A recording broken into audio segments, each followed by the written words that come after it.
Bonjour tout le monde, bienvenue sur cette chaîne. Alors, pourquoi l'équipe ne produit pas des résultats souhaités par le management? Pourquoi le processus, l'organisation dans cette équipe ne fonctionne pas très bien? Pourquoi les gens ne sont pas motivés? Et alors, pour tout ça, je vous propose de réfléchir ensemble avec une idée clé de cette vidéo, c'est que organisation plus analyse égale satisfaction et donc l'équipe performante. Et alors, l'équipe performante, soit l'équipe satisfaite. Quand une satisfaction, c'est quand tout le monde, tous les membres dans l'équipe sont contents de son propre travail. C'est quand ils sont contents de travailler avec ses collègues, c'est-à-dire de la communication et de la collaboration. C'est quand ils sont contents des résultats produits et fournis par tout le monde ensemble à la fin. Et alors, tout ça, c'est possible que grâce à la motivation des gens et aussi l'organisation claire et surtout acceptée par tout le monde dans cette équipe. On peut appeler ça connaître et suivre les règles du jeu. Mais même tout ça, ça peut ne pas être suffisant pour avoir une équipe performante et donc équipe satisfaite. Pourquoi? Parce qu'il ne faut pas oublier que l'équipe performante, ce n'est pas quelque chose de statique. La vie d'une équipe performante, c'est un processus dynamique.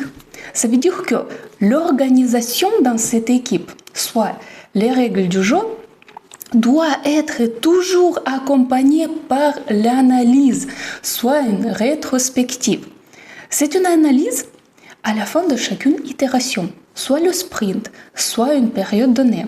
C'est une analyse détaillée des actions, des comportements, des situations, des résultats obtenus, soit des résultats perdus. Parce que c'est que grâce à cette analyse détaillée, ce qui est possible après de comprendre des problèmes, voire des détails.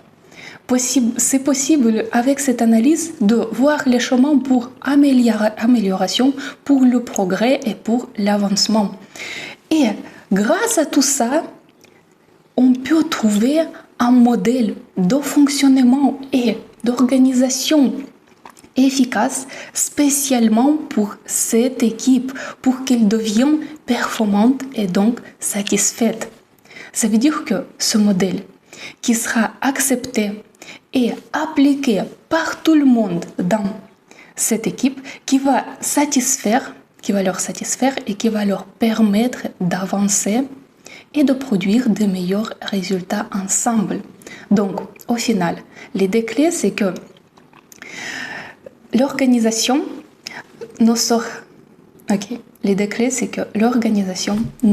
pas à grand-chose si derrière cette organisation, il n'y a pas de l'analyse permanente qui permettra de construire un modèle de fonctionnement pour une équipe qui va leur permettre de devenir une équipe performante et donc satisfaite.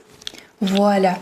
Ça veut dire que pour avoir une équipe performante et donc satisfaite, il faut déjà, dans cette équipe, appliquer des règles de jeu correctes, que tout le monde les comprend, l'accepte, le suit, et ensuite, tout le temps en permanence, il faut analyser les situations dans cette équipe et il faut améliorer jusqu'au moment qu'on va construire un modèle efficace de cette organisation qui sera adapté que pour cette équipe et qui va leur permettre d'être satisfaite, qui va permettre à cette équipe d'être satisfaite et performante. Et voilà le secret.